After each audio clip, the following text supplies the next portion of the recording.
is Penelope Chatterton. Welcome to Awaken the Dream. My friends, I have two guests back this week that were with me last week. We have Jeanne, Reilly Burgess, and we have Steve Cordry.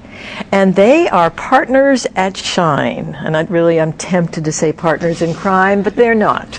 And they're delightful guests. And because you might have missed last week, I'm going to have to ask you folks to sort of help our guests know what Shine is, what you do with your dimensional work with spirit. And I keep thinking of you, Steve, as unity to me was so far out once. Yes. And I think you've gone out of it, like out of a cannon into something, either further place within. I mean, you really have. I mean, that was Course in Miracles, that was all the current. We're moving along fast. Yes. So, yeah, I found that to be true. My work with and in unity has been very expanding, very rewarding. Yeah. And there's so much more.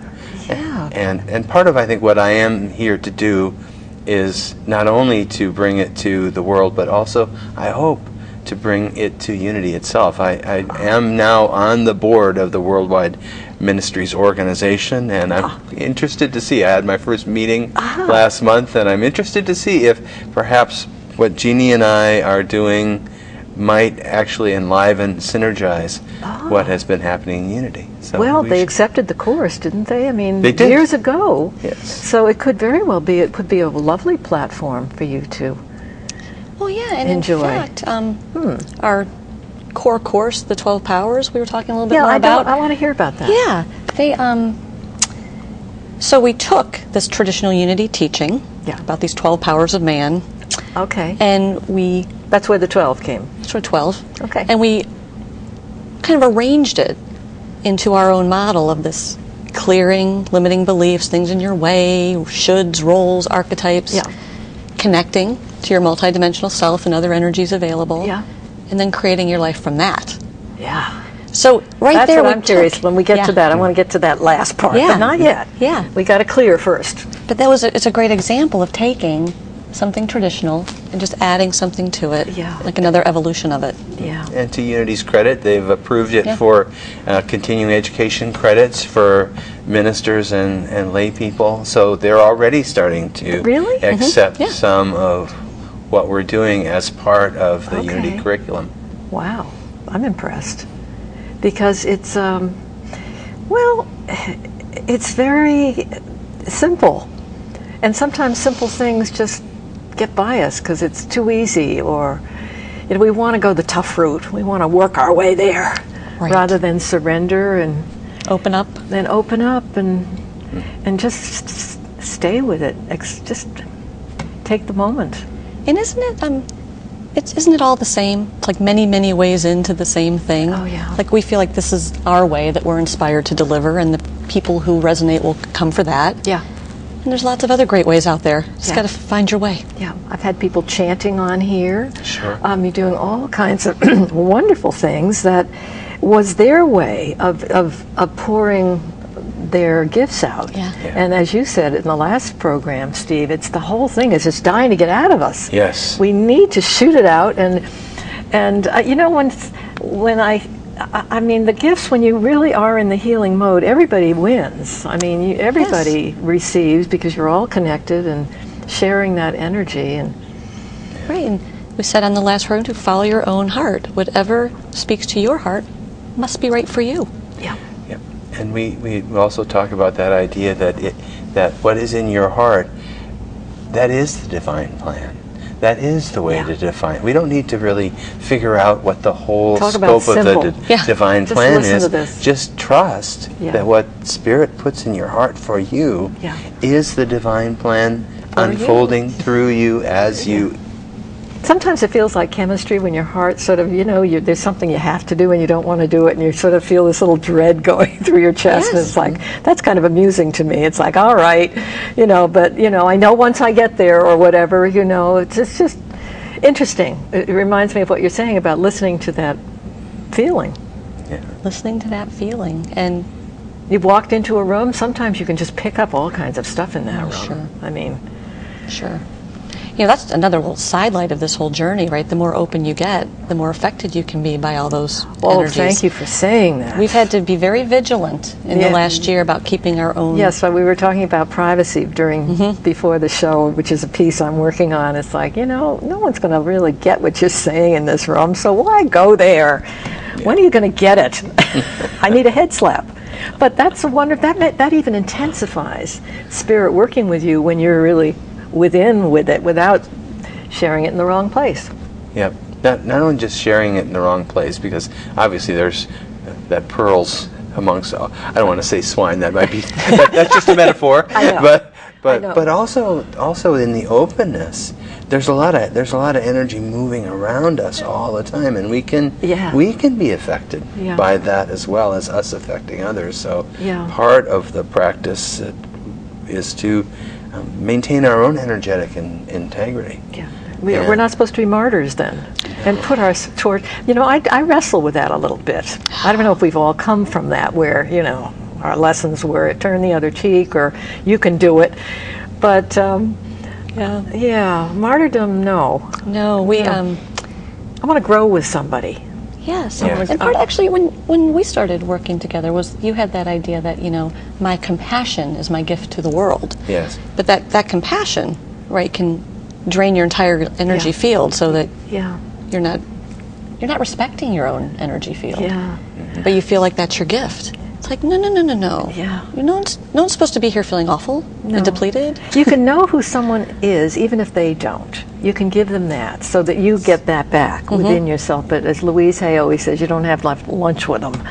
You have a right to pivot the body around and see where the growing is going to happen. Yes. And the sharing, because it's wonderful to share with someone who is excited about what you're excited about. I mean, that's just awesome. Yeah, and we have been very excited the last year. We've been delightful. In fact, we have more creative ideas coming in than we can. Our biggest problem right now is discerning. What is the best thing to do next? What is the best thing to do next? Well, you better ask for a list. Get a PowerPoint going. Get someone in spirit who knows how to do that. Can you be a little more explicit, please?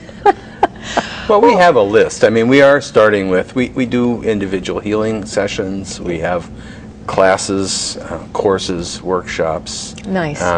We've been working a lot with the crystal bowls. Have you? We almost brought one today, but we didn't. Yes. Okay, we'll do that another time. Yeah, we've really been... And that, you just make it ring? Is that what... And it gives you a vibration? Yes. You do, but what we found, and we both really just felt kind of naturally called to it, we found like tune into each other, tune into the people we're playing for, tune into the bowls, and you're just kind of guided at what's needed for that group. Yeah. We have a set of bowls, 7 bowls, one for tuned to each of the 7 chakras. Really? And we just allow spirit to guide us with what to do. It's magic. It is absolutely magic. I bet it is. It's transportive. Is that a word? It's transportive. Yeah. It really, really can assist your own meditative experience. Do you rub it around? I mean, and then you get a... And then you give it a little kiss. And you get a vibration. And then you get a vibration. Yes. Yeah. We'll play it for you sometime. It's beautiful. I bet it is. But so many people will report back how it elevated their own meditation. Yeah. They were able to have a deeper experience. Yeah. I love, I was a music student, so I just give me some old Gregorian chant or something very mystical or very cathedral with a little boy sopranos, and I'm just like... transportive. I'm gone. That's Everyone has a different way of approaching sound. Some like a raucous sound works for them, or something highly Indian or something. I mean, it doesn't matter. I've been really into Sikh chanting lately. That's been my thing lately. But just following wherever we're guided. Yeah. I'm not a musical person. I love music. But yet, we are doing sound healing. Yeah. Lately, we get some messages about doing more with light, more light healing. Oh. Yeah. It's just... Wow. It's... Now you have a where is Shine located?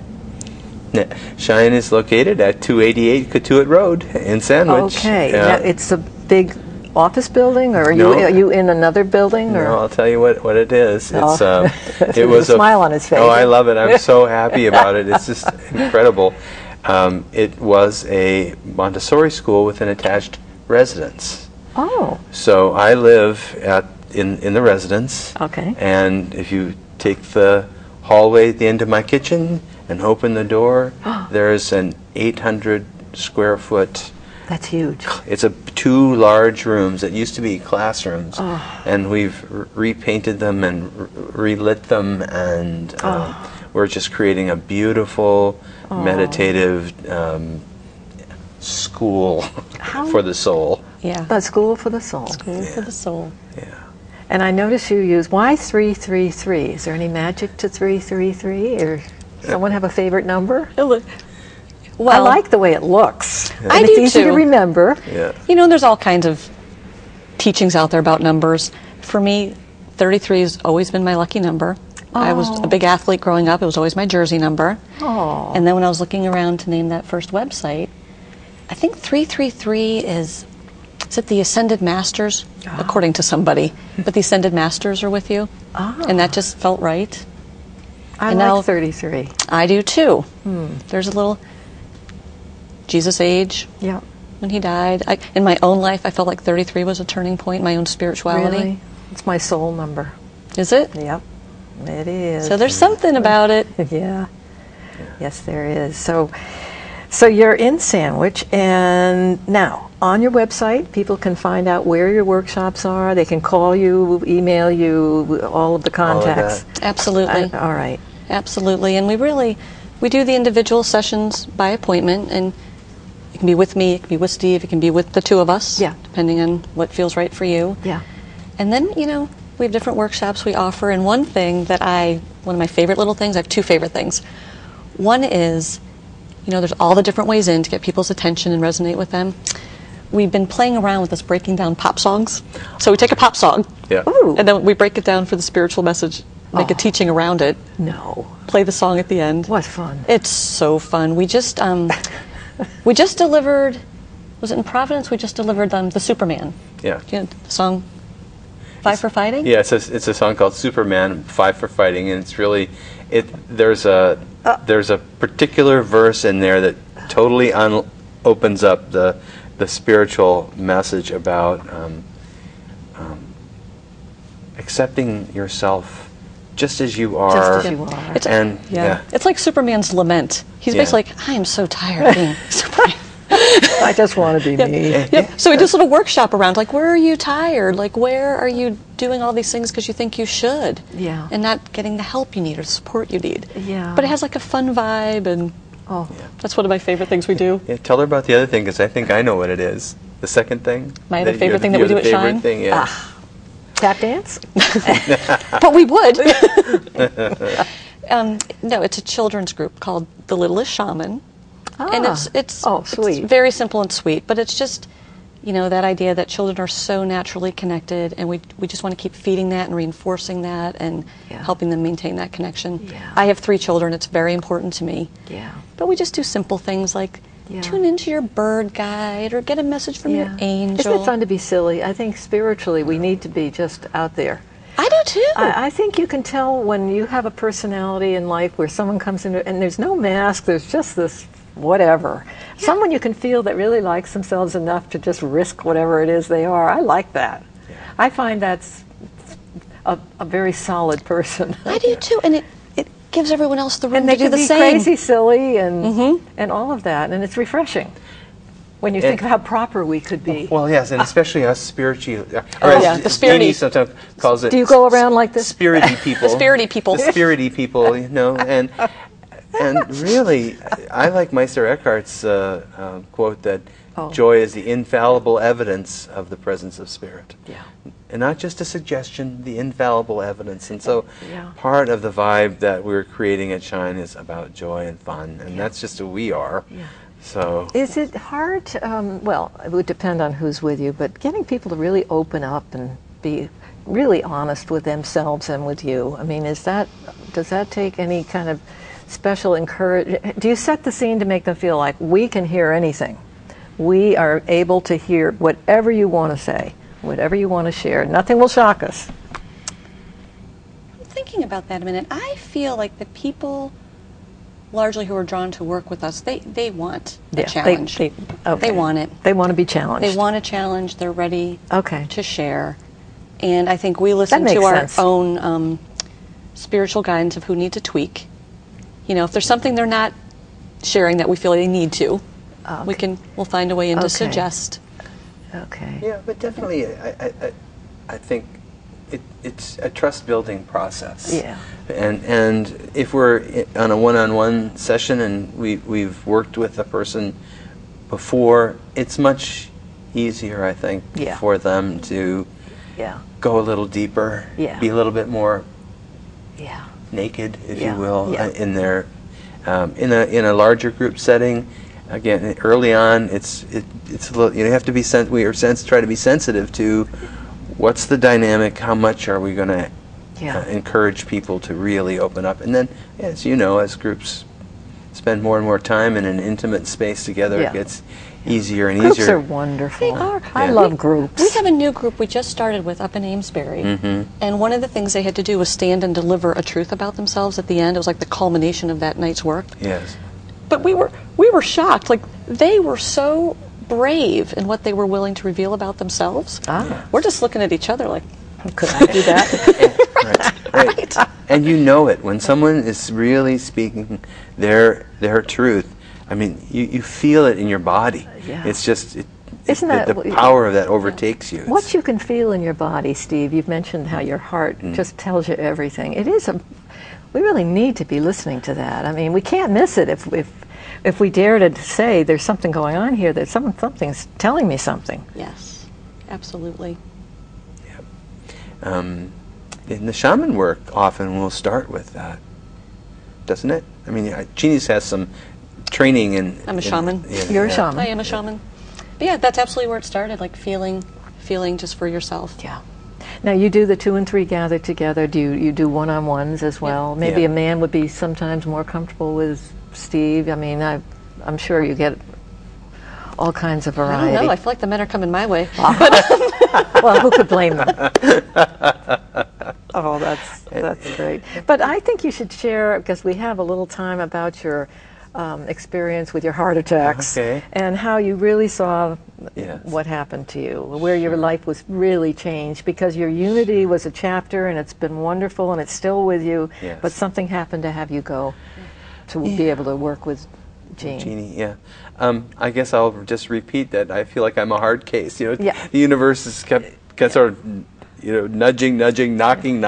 Gibbs would be hitting you in the head a lot. Right, exactly. And I mean, it really began after my cardiac surgery in 2007, in which I had a what I call a total surrender experience. I literally thought I was going to die. They rushed me back to ICU after surgery, and those you see the things you see on TV. They're running the thing back to the intensive care unit.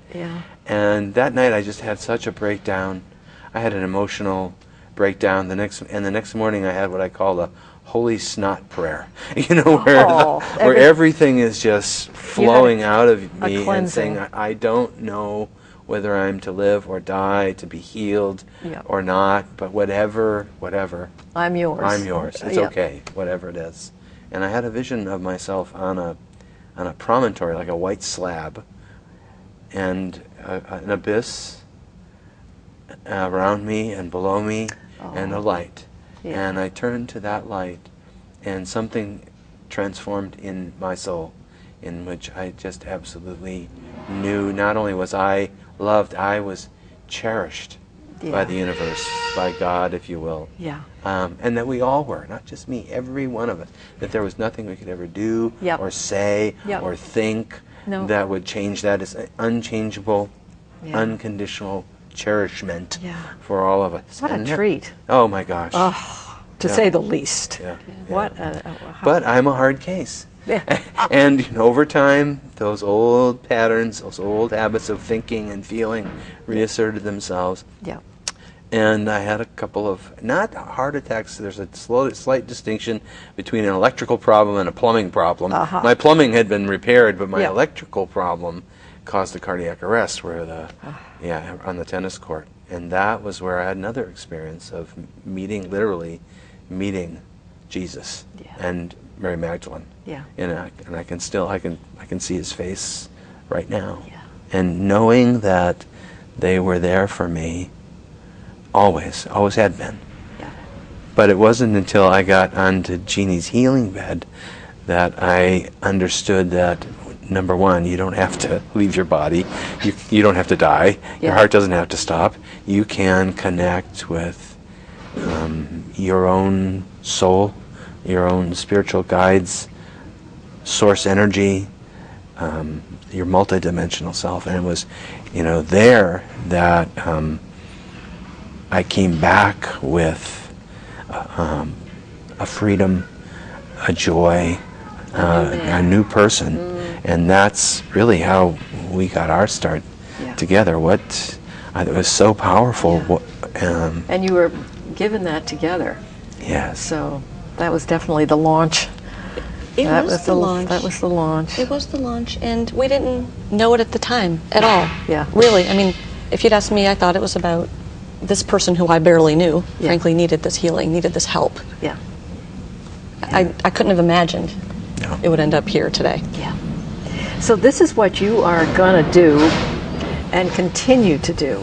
This is your center. And now you said something about going, it's like off Cape. You can have Shine 333 will travel. You could take your workshop somewhere. We do. Yeah, we've been in Hartford, we've been in Providence, we've been up in Amesbury, and we're willing to go. Could you go into a corporation? Is that anything that would be possible? I think about that. It's not really where our focus is right now. Yeah. But I do think about it. I mean, I do coaching. Steve does coaching. I work in a corporation. I see the need for this kind of work. Yeah. You probably have to language it a little bit differently. Yeah. Well. But it's the same thing. Yeah. I did a little lifestyle coaching once for a big corporation, and boy, did they all need to just relax and claim some fun. Yep. And change their lifestyle and find wonderful things to do. They get so boxed in. It is, and even this model we're working with, this clear, connect, create, that works in a corporate setting. What's in your way? Yeah. In our last 5 minutes, let's talk about clear. We are looking to clear. We're clearing. We're taking a look at habits that don't work and sort of acknowledging them and saying out. How do you clear? Do you have a way that you go about that? Go away. Or just by looking at them and being aware of what you're stuck with. Is that something that helps you to clear? You have to clear something, right? Yeah, we do it all different ways, right? We do it all different ways, and the one we've been doing recently in this 12 Powers workshop that we mentioned is different meditations and practices to get into, like what are those for you? What are those things you should? What are the voices in your head? Yeah. Like if you get quiet and listen, the voices from your childhood, from your teachers, from your parents, like what are those things in you that you've come to believe are real? Yeah. You don't even know it's a voice in your head. Yeah. About how you, very good. What kind of mother you should be, what kind of teacher. Sure. And how you should show up in life. Yep. Yeah. And we do different things. What you should look like, behave. Yep. We meditate to different energetic helpers to help us release them. We burn them. Yeah, I like that. We do a lot of, every session, whether we're in Clear, Connect, or Create, we'll have a burning bowl. Oh, love it. We do a lot of burning. Because burning's good. As you start to, connect with your own spirit, as you start to create your life, you're still going to run into things that need to be released, things that need to be cleared. And we coach people, like asserting your right to choose. You get to say to the universe how you want it to be for you. Yeah. I think being your own person and showing up without the mask and just being real, just being a real person can take a lot of courage to, for some. Sure. You work on it. You try a lot of masks and they get old and they don't work and you're not that comfortable. So you definitely want to move into being just okay, and if you don't have to win a popularity contest, right, Steve? Right. Not everybody has to love you. Right. Oh, we've all tried that, yeah. Right. Yeah. I wanted to be a blue-eyed blonde in high school because those were the popular girls. So what can I tell you? Then I found out later, having red hair wasn't so bad. Now I don't have it. I wish I did. But being popular, I don't know. I think really communicating with like souls, we shouldn't always have to feel we have to fill rooms. You know, little show up, little connections. Be your authentic self. See who resonates. Yeah, that works. they'll find you. Yeah, if it doesn't resonate, great. Go find what does. Yeah, that's very good. Yeah, and as we said earlier, learning to hold your wisdom within, you kind of know after a while where you can let it out. I don't know. I've learned the hard way in our last couple of minutes. It's you don't have to share everything with everybody, and that was such a big thing for me to learn. The way we've said it in our work is like meeting people where they are. Okay. Right. If you're really tuned into them, especially when you are healing and teaching, when you're tuned into them, follow your own guidance and meet them where they are. Yeah. You know, and then maybe you can take a step together.